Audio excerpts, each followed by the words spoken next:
Korkmaz was back in action, sat out the last couple of games. Nice move by first bucket. And a foul is called on Haslem. And now Haslem's having words with Dwight Howard. I'm loving this right now. Uh-oh, here we go. Haslem pointing the finger, may have made contact. He talked about his toughness before, Reggie. There is a sense of urgency to this game for both teams. In the second round. See, first of all, Howard throws him to the ground here on this, as he got tangled up for a rebound. And now here's the words between Haslem. And there's the point. May have been contact, yeah. Yep, he's tossed. Gone. They ejected him. So play the game of basketball, continue to show people that, I can still play at a high level and help my team win. It's fun, just the adrenaline. I appreciate the crowd, you know what I mean? My teammates, when I scored a basket, I noticed everybody over there cheering for me. It was a great memory. And if this is the last one, I finished it the only way Udonis Haslem could, with an ejection. Was that a hint? I said if it was a fifth, we all be drunk. If, Tim, if. I suppose a hint. UD, you guys are playing very well, obviously. Jimmy said a few times that he liked your chances against anybody in a 7-game series. You literally came in and showed some fight tonight. Do you like the way this is trending before you get into the stuff that counts? Definitely. We definitely trending in the right direction. We've been through a lot this year, and we had a lot of opportunities to pack it in and, throw in the towel. Injuries, concussion protocol, just the ups and downs of just trying to get a good rhythm on the season. We've had so many opportunities to kind of shut it down, but we haven't. That's not our DNA. We stayed in the saddle. We continue to fight. We put together some wins. We put together a run, and we're starting to play really, really good basketball on both ends of the floor, not just one end of the floor, both ends of the floor. Thanks, UD. Next, we're going to go to Dave Hyde. Hey, Udonis, I think we all had a great enjoyment watching those 3 minutes. Walk us through what happened out there, okay? From the point things escalated and what's going through your mind, what you saw, why, what happened. It's very physical. Dwight plays the way Dwight plays. And, it was just a conversation between me and him where I just wanted to make it clear that, the throwing down and the swinging of the elbows and things like that, I just felt like we should kind of leave that out of the game for tonight. And I think he disagreed. So when he disagreed, I disagreed, and it was a whole bunch of disagreeing. Have you seen that? Did you go in and were you able to watch it on film? Nah, I don't remember what happened. At the end of the day, I am who I am. Hey, I am who I am. I can't change now. You know what I mean? My stepmom texted me right after the game and said I did the right thing, so I have no doubts in my mind I did the right thing. All right, next we'll go to Brandon Tobin.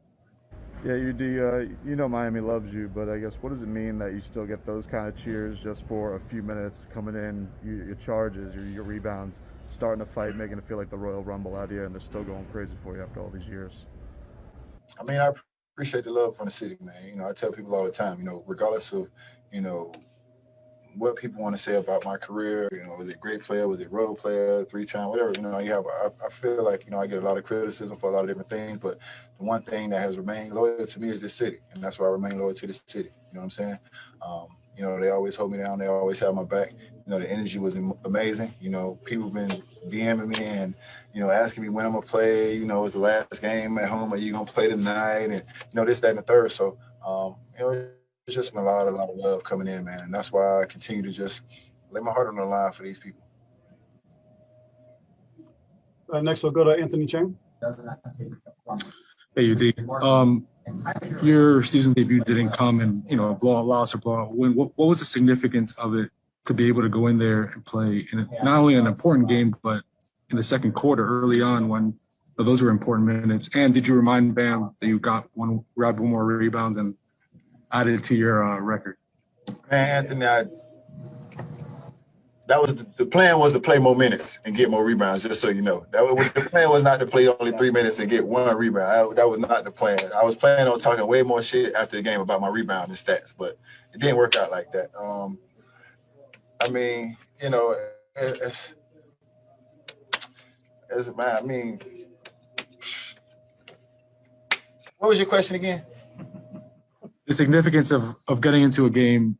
Oh yeah, Spo told me today. Spo told me today that be ready early.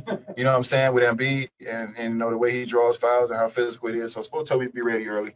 So for me, obviously I stay ready so I don't have to get ready. But I went through my mental prep, you know, this afternoon before the game. You know, just focusing on different plays, shots, boxing out, rebounds. You know, when I know I'm going to play or a situation like that, you know, I have a mental preparation that I go through. So my approach going into the game tonight was a little bit different than other games. All right, that's it, UD. Appreciate it. Thank you. All right, guys. Thank you. And we saw some playoff intensity in this game. Joel Embiid drives to the hoop. Trevor Ariza plays good defense, forces a miss, but Embiid falls on Ariza's ankle. Ariza is down on the floor. Ariza jawing back and forth with Embiid. Here comes Udonis Haslem, trying to be the peacemaker. Then he checked into the game for the first time this year. Oldest player to appear in the game in Heat franchise history. He's almost 41. He's the captain. He's the embodiment of Heat culture. And Andre Iguodala feeds Haslem for his first bucket at American Airlines Arena since 2019. Second quarter, Haslem getting into it with Dwight Howard. And Howard tosses Haslem to the ground. And, well, you're not going to do that to Udonis Haslem and not hear about it. And so Howard heard about it. Haslem ejected. His first ejection since January of 2009. After the game, Haslem talked about the ejection. If this is the last one, I finished it the only way Udonis Haslem could, with an ejection. I was like, yo, this is crazy. But it was like, I was like, you can't get tossed in your first 4 minutes, bro. While they were arguing, Jimmy Butler was scoring. He started a perfect 5 for 5 from the floor, finished with a team high 16 points in the first half. As for the 76ers, they struggled offensively in the first half. Embiid battled the flu. Earlier this week, his pass for Tobias Harris, a backcourt violation. Embiid 3 for 9, season low 6 points. 76ers down by 19 at the half. Early third quarter, Jimmy Butler, 21% from three-point range this season. And, of course, he went 4 for 4 from 3. He finished with 21 points. Fourth quarter, Miami's up 20. Goran dropped. So the night started off great, obviously, for Dwight Howard, receiving his championship ring from last season. It wouldn't end on a high note, however, as Howard would be ejected after the end of the first quarter for intentionally walking into Montrezl Harrell on his way to the bench. Stephen A., your reaction to Howard getting ejected?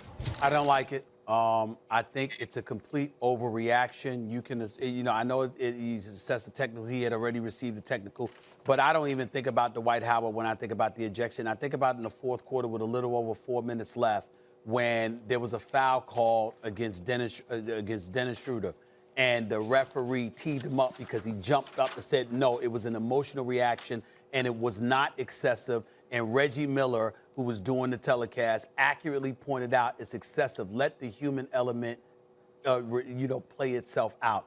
The league, and I love the NBA, y'all know that, and I know a lot of people in the league office, but it has gotten really, really bad with these officials and their willingness to just distribute texts and even eject guys. I understand fans are not really in attendance full throttle as of yet, but the bottom line is this: we're watching on television. The product, thank God it's on the court. My God, could you think about the fans? Stop throwing people out of games acting like it doesn't matter to us. It matters. We're not just watching the teams play. We're looking to see these individuals play on the team, and you're robbing us of that as a league when you so easily eject people and assess these technical fouls all the damn time. It's ridiculous. I think that's a good point. It's not what I take away from it, though. My first thought is Dwight is doing this passive-aggressive thing. He doesn't have to do it. Like, he's not being slick.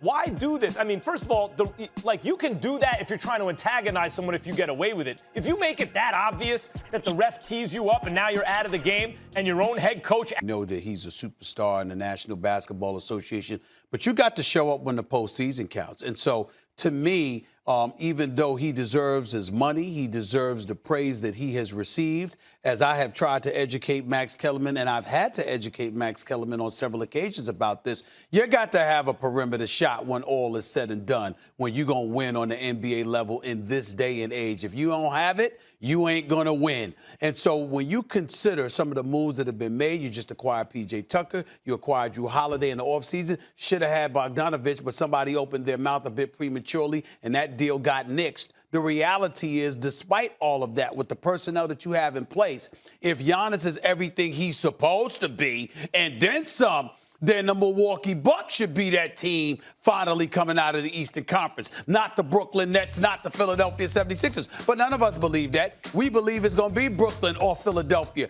We haven't been talking much about Milwaukee, even though they've been winning more games than they've been losing. In the end, we look at them because we've seen them fold in the last 2 consecutive playoff years. And as a result, the level of faith that we should have in them doesn't exist. Now, I don't want to hear a damn thing about Dwight Howard.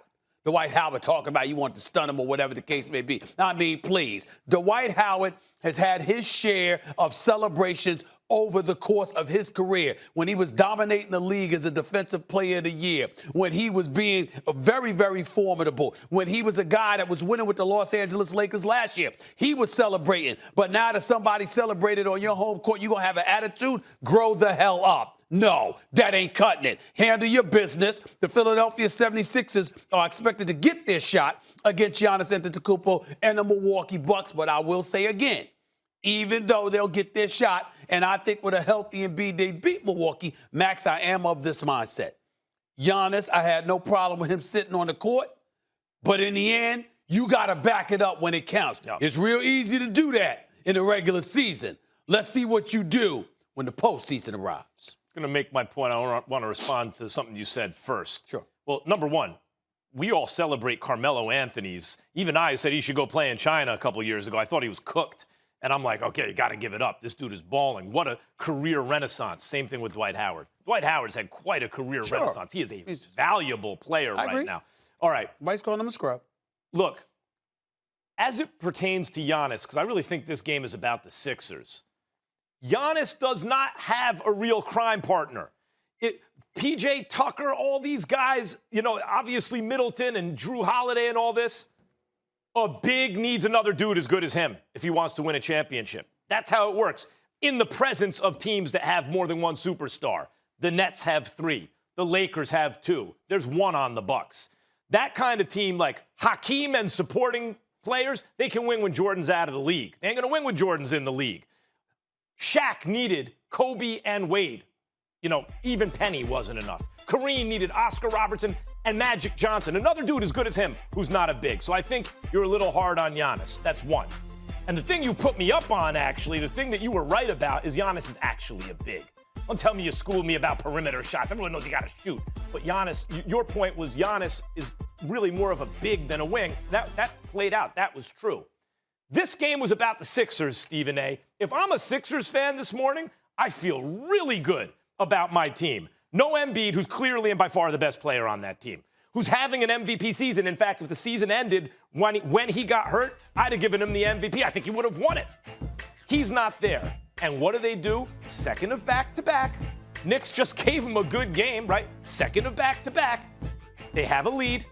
Ben Simmons, you can see, has strength now he didn't used to have, physical strength to guard Giannis. He was doing an excellent job early. But second of back-to-back after a tough game against an excellent team, they wear down slowly over the course of the game. And now Ben Simmons can be pushed around by Giannis a little bit. And look, Seth Curry wasn't hitting shots, and then he left with an injury. We hope everything's okay there.